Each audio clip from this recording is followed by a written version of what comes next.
Salam dostlar, günləriniz xoş keçsin dostlar. Deməli bu yaxınlarda dostlar bir mətn oxuyurdum. Bir şair, mütəfəkkirin mətnini. Orada Lord Byron haqqında söhbətlər gedirdi. Deməli həmən şair, mütəfəkkir Lord Byronun həm yaradıcılığının, həm şəxsiyyətinin mənfi və müsbət xüsusiyyətləri barədə danışırdı. Və mən Lord Byron haqqında biraz düşünməyə başladım. Onunla bağlı hansısa xatirələri yada salmağa başladım. Mən də onun şəxsiyyəti və yaradıcılığı haqqında müəyyən qədər təfəkkür elədim. O çılğın şairin, hətta varlığında qəhrəmanəlik yatan şairin ki, əslində cavan yaşlarında şahid olubdu, şahid olub. Həm də öz təbiətindəki o çılğınlığın ucbatından, o necə deyərlər, biraz belə həm də dəlibaşlığa kimi gedən cəsurluğun ucbatından, amma Byron təkcə fiziki baxımdan bir qəhrəmanə təbiətə malik deyildi, həm də onun şeirlərində də o özünü, o çılğınlıq özünü göstərirdi, onun əsərlərində də özünü göstərirdi. O ipə-sapa yatmazdıq, təbiət kimi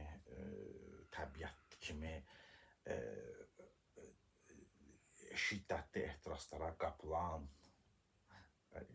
xarakteri onun əsərlərində də ifadə olunurdu, amma onun sadə şeirləri də var. Duyğuların, qəlb titrəşmələrinin, qəlbin sadə ehtiraslarının da ifadə olunduğu şeirləri var və elə həmən ərəfələrdə bir cihaza skrin etdiyim bir şeirinə rast gəldim. Orada şəkillər var idi, videolar var idi. Aralarında gəzəndə gördüm bir zamanlar Lord Byronun sadə bir şeirini skrin eləmişəm cihaza, hansısa ədəbiyyat saytından, türkçə tərcümə olunmuş variantını. Bu şeirin orijinal variantı da çox qəşəngdir. Mən də onu öz belə bilgilərim çərçivəsində orijinalda da oxuyub hiss etməyə çalışmışam, amma türkçədən məncə xoşdur. Türkçədən, Anadolu türkçəsində tərcümə olmuş variantı da məncə xoşdur. Bilmirəm, bunu nə zamansa oxumuşam, onu da bölüşmək istəyərdim sizdən. Bu şeiri də sizlə istədimsə bölüşüm tamaşaçılarımdan. Bu da özündə sevginin ehtiraslarını daşıyan çox xoş bir şeirdir, düşünürəm. Deməzdim, çox dərin məqamların ifadə olunduğu şeirdir. Düşünürəm, Byronun böyük əsərlərində daha dərin, əhatəli, hətta metafizik məqamlara belə gedib çıxacaq poetik xassələr var. Amma bu şeirdə, belə deyək, nəğmə olaraq həm də Byron ustadı xatırlamaq üçün yada salmağa dəyər dostlar. Və bir də bir təcrübəmi də bölüşüm. Deməli, Byronun haqqında düşünəndə və oxuyanda onunla bağlı bir neçə deyim yadıma düşdü. Yadıma gəlir ki, çox qəşəng bir ədəbiyyat kitabı var idi. Orijinal formada yazılmış, orijinal əhvalla yazılmış bir ədəbiyyat kitabı var idi. Orada Byrondan söhbət gedəndə müəllif deyirdi ki, Byron hansısa təbiət özəlliklərinin kəşfini ədəbiyyata gətirib. Yenə də bir də orada başqa müəlliflər də göstərilirdi. Yəni, məsəl üçün, dənizlərin necəliyini, dənizlərlə bağlı təsəvvürləri hansısa bir şair işləyir və dənizin kəşfini ədəbiyyatda verir. Başqa bir ədəbiyyatçı, başqa bir şair və ya başqa bir yazıcı digər aləmin, təbiətin başqa aləminin kəşfini ədəbiyyatda verir. Məsəl üçün,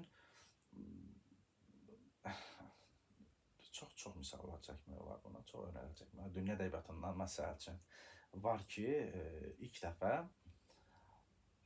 tutalım, qədim insanların yaşayışını ədəbiyyatda verən müəlliflər olublar. Məsələn, onlar təxəyyüllə qədim insanların həyatını bədiyyata çevirə biliblər, söz sənətinə çevirə biliblər. Yəni ki, onunla bağlı, onların həyatı ilə bağlı təsəvvür bizdə yaratmaq istəyiblər və o həyatın mahiyyətini, bədi mahiyyətini verməyə çalışırlar. Sonra başqaları olub ki, dinozavrların bədi həyatını, dinozavrlarla bağlı təcrübələri, mənzərələri, səhnələri ədəbiyyata gətiriblər. Məsəl üçün, sözlü sənətə çeviriblər. Bu baxımdan, məsələn, Byronun da mətnlərinə mənim də xatırladığım qədərilə hansı kəşflər xasdır? Savaş kəşfləri çox xasdır Byrona. Müharibələrin, savaşların təsvirlərini qəşəng verə bilib. Sonra onun bir çox şeirlərində azad ruh, yəni meşələrdə, çöllərdə, dağlarda yaşayan qaçaq azad ruhu verilib. Məsələn, bizdə qaçaq nəbidə biz bunu duya bilirik müəyyən dərəcələrdə. Bayramda bunu belə deyək, müəllif ədəbiyyatı şəklində göstərə bilib. Sonra onda dənizlərin, dediyim bunu, dənizlərin ətri gələ bilir Bayramdan. Sonra demonik ruh halları gələ bilir. O ipə-sapa yatmazdıq, dünyaya sığmazdıq hallarını verə bilib öz ədəbiyyatında. O cümlədən çox doğru məncə vurğulanır ki, məhz onun ipə-sapa yatmazlığı Byronun həm də bir tərəfdən həlakətinə səbəb olub. Coşqunluğu, bütün qəlbləri, bütün o çərçivələri, bütün o qandalları dağıdan onda bir şairanə, fəlsəfi ruh halı olub Byronda və əlbəttə bunun qaranlıq tərəfləri də olub, işıqlı tərəfləri də olub. Amma son nəticədə o demoniklik Byronu həlakətə sürükləyib. Bir tərəfdən belə də deyə bilərik ki, o təmayül.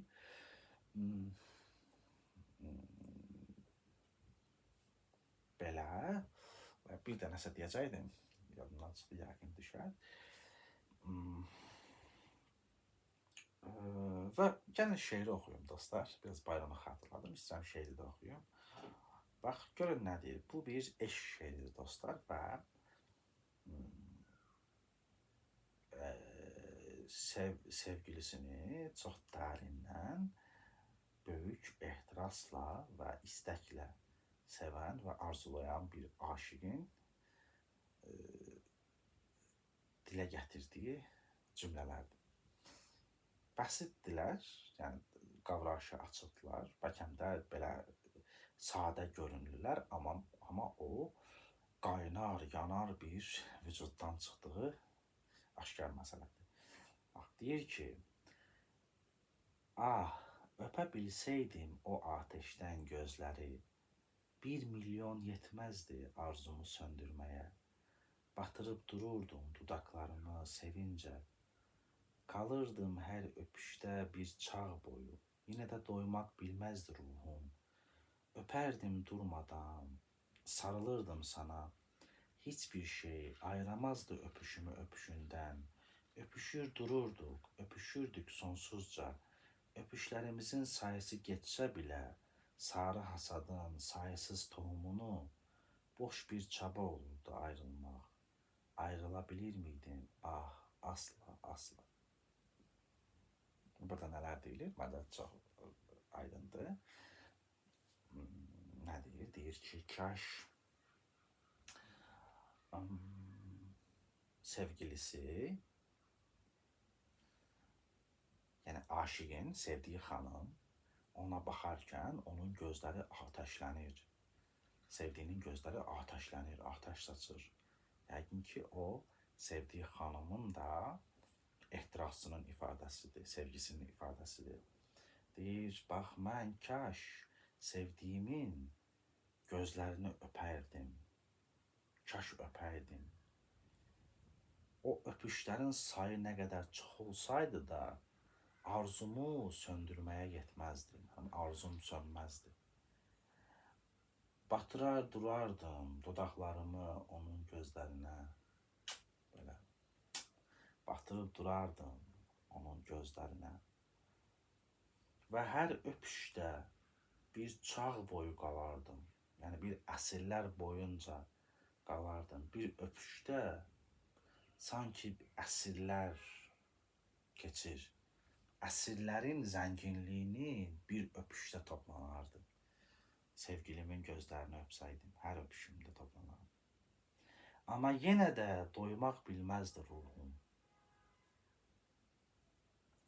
Öpərdim durmadan, sarılırdım sana. Dayanmadan öpərdim. Heç bir şey ayırmazdı mənim öpüşümü sənin öpüşündən. Öpüşərdik, durardıq, sonsuzca öpüşərdik. Və öpüşlərimizin sayı o buğda zəmilərindəki toxumların sayını keçsə də ayrılmaq yenə də beyhudə olardı. O öpüşlərdən ayrılmaq.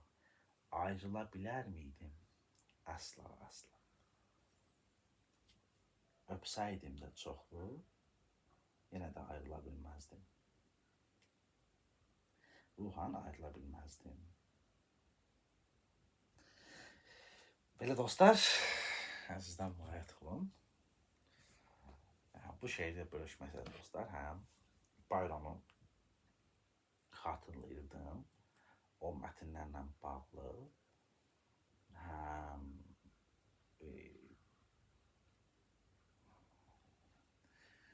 necə deyim, bəlkə həm də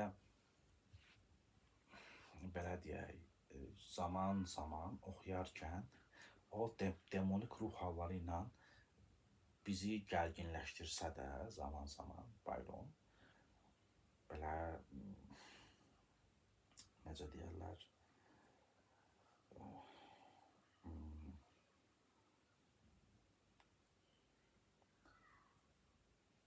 tam olaraq o hissi ifadə edə bilmirəm.